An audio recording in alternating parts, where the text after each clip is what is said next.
السلام عليكم الاخوان. اليوم كاينه سلعه جديده غتحل ان شاء الله في بالطوفه.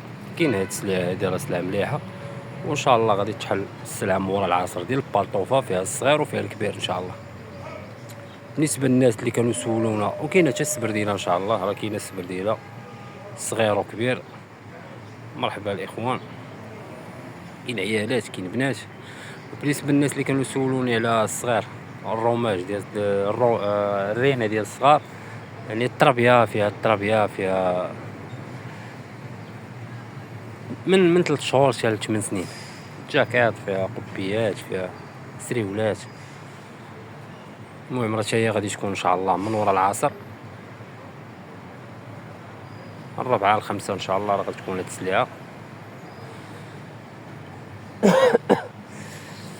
بالنسبة للسوق، حنا راه كنتواجدوا في سوق الفردوس، الزنقة الثالثة. تواجدوا في الزنقة الثالثة. حنا نخرجوا نوريكم لوكاليزاسيون. شوفوا راه فيها سلعة نقية اللهم بارك، كتبان سلعة مزيانة. المهم هاد السلعة راه غتحل من ورا العصر ان شاء الله. زكا واخا محسن زكا ما غيخرجش.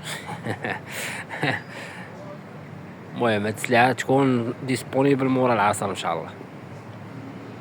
يجي اللي بغا يحضر يجي. تلقاو هاد السيد هذا محسن، ها هو غايدير معكم ثمن زوين. راه كاينه حتى الجاكيطه، كاين في العلاقه، كاين الطابله، حتى الطابله راه فيها الجاكيطه، كاين اثمنه مناسبه.